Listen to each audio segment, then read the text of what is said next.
welcome to the Seahawkers podcast from the Podium Game Day Edition.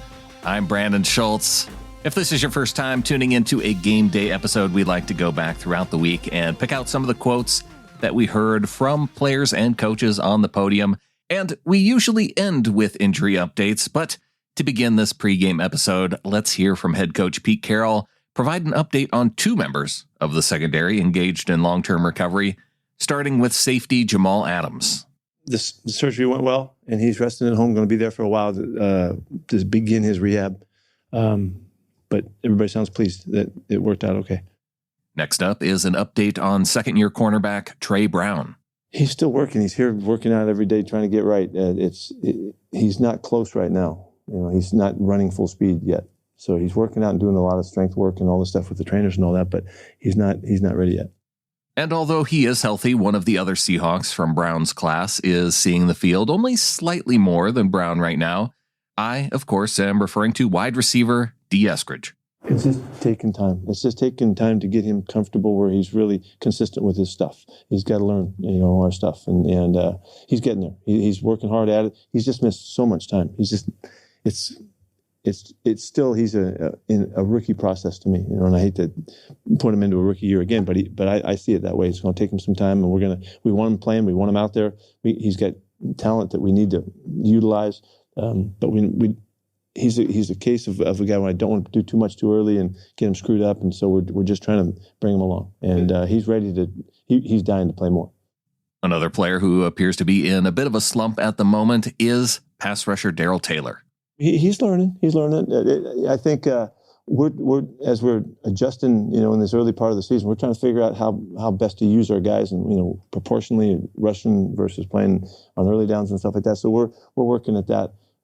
He can do everything, and we particularly like him as a rusher coming off the edge because of his speed and all that. So we're learning. He's learning. We're learning. Let's hear now from Seahawks defensive coordinator Clint Hurtt, who also spoke about Taylor. I address that stuff accountability-wise with him privately. What I'll say is obviously there's things he wants to play better. We have to continue to coach him better and clean up some details for him. But obviously we expect great things out of him collectively as a group. And there's plays that he's made, but we need the consistency to be right.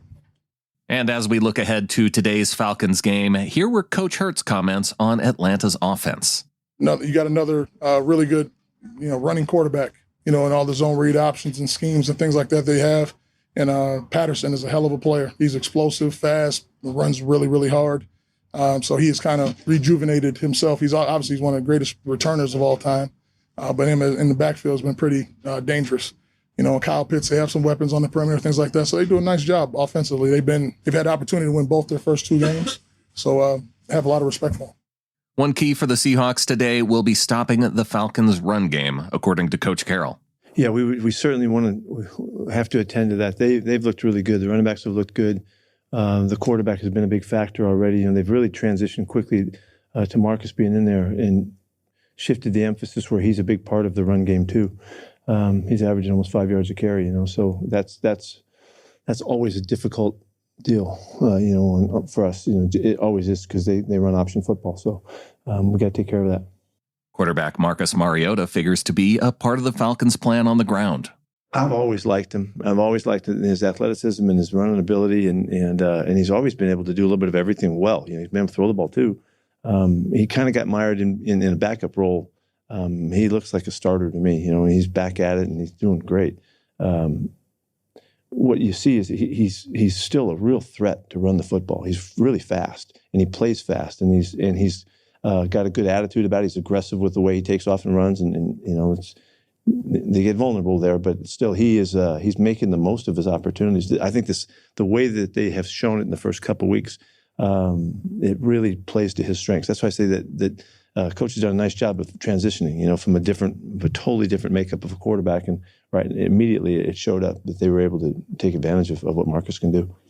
Cordell Patterson, of course, will be a focal point for the Falcons in the running game. He's been a remarkable player always, but it has been. It's been a process for people to figure out where the best place to put him is, because he's been a receiver that never really got over the hump there, and he's always been a phenomenal returner and as good as you could get. But he seems to be settling in at the running back spot. He looks different than the running backs that you've seen. He won't look the same. The numbers are so different and all that, but he's really tall and he's really fast, but he's taken to it. And they're off to a good start with him. They have a nice mix with their runners. Through the air, Carroll expects tight end Kyle Pitts to be a factor. They're lining him up outside and throwing go balls to him, so that's a big statement in itself. And he's a guy that you can tell they really like, and they're looking for ways to get him the football. It hasn't turned out maybe as productively yet, but it's coming because he's a really talented kid. He looks like a wide receiver playing. The Seahawks, meanwhile, need to get their running game going, says Pete. Well, the 49ers had a lot to do with it last week. They did a terrific job on us, and we weren't able to get the kind of spacing that we were used to, that we were counting on. And so we have to be better at the line of scrimmage. We got to be stouter. We got to make sure that we don't get penetration and they get the negative plays and the plays that that keep you from feeling good about the running game. And now we hear from offensive coordinator Shane Waldron, who spoke about how the team plans to split snaps between running backs Rashaad Penny and rookie Ken Walker. Yeah, I think both of those guys have such a tremendous talent and skill set. Both guys may be a little bit different here as we get to learn the guys, but they're both fast and explosive, and they can do a lot of the same things, just maybe presented in a little different way. And so, the balance is just going to come throughout the course of games, throughout the flow of the games. Ken did a good job battling back from some injuries there, or from his deal early on 3 weeks ago. So he worked himself right back into there. So again, comes back to the point of getting some more plays run, getting more runs off, and like to get both of those guys involved. And there'll always be the element of one guy's playing well or feeling out how the course of the game is going. So I don't think it's an exact scripted amount of this guy's going to get exactly this is exactly that. It's just within the flow of the game, how are those guys doing, knowing that we want to get both guys involved. Let's wrap up with the Wednesday and Thursday pressers with comments from a few players, starting with safety Josh Jones, who spoke about the Seahawks' struggles in run defense. Absolutely. I mean, outside of, if you take, a couple players out, maybe one or two, obviously, the average, isn't that great. So obviously, on paper, it looks maybe deceiving. We just got to, clean a couple fits up. And obviously, we have to tackle better, myself included, just all across the board. We just have to tackle better. And a lot of that can be completely avoided. On the offensive side of the ball, here's what quarterback Geno Smith had to say about what needs to change offensively for the Seahawks.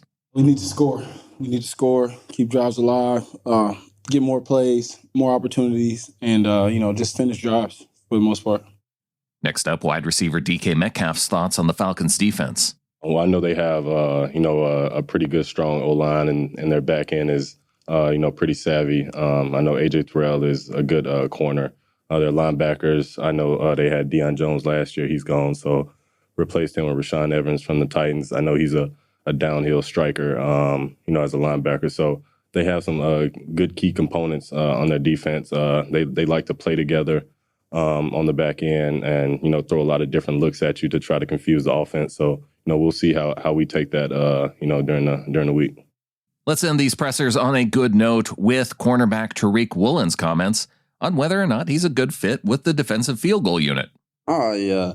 Just because that's a whole timing thing, and me having speed and length, it just helped out a lot. And at practice, whenever we did go over field goal block, I found myself, being close and close whenever we would practice it. And with JC being out, with Justin Coleman being out, it was just a chance for me to, go out there and fill his spot. And shoot, I just ended up with a blocked field goal. Did you almost get one earlier in the game? Oh, yeah. I was close a couple times. And I was actually coming from the left side. And I'm right-hand dominant, so whenever I dive out, my right hand was always going out. So whenever I went to the other side and I dove out, my right hand was the ball that actually got the ball. Finally, let's close things out with Coach Carroll's Friday injury updates, starting with cornerback Justin Coleman. He's really getting close, but that's why he's still doubtful right now. It'd be hard for him to play this week. Next up, safety Quandre Diggs. He practiced today. He got through today. So he looked good. He looks good to play.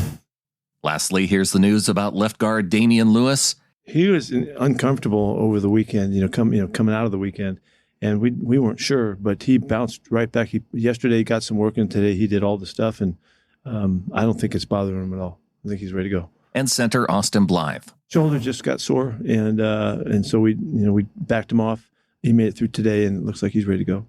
Looking at the Seahawks injury report, Quandre Diggs is questionable with a knee injury. Coleman with a calf injury and Joey Blount with a hamstring issue remain doubtful for today's game.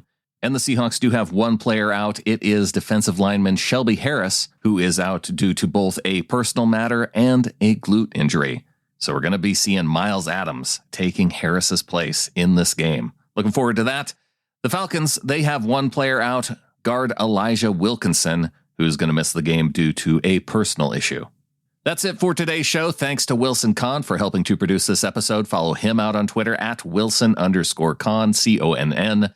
Follow me out on Twitter at SeahawkersPod. And if you are following me out on Twitter, you will see a post as we prepare to go live.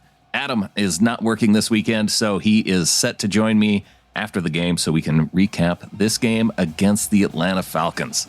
So join us live. We will be up on YouTube, youtube.com/SeahawkersPodcast. Go ahead and subscribe to the channel and hit the notification bell. So that way you can also get notifications on when we go live if you're not following out on Twitter, for example. Looking forward to seeing everyone there after the game. And until then, go Hawks.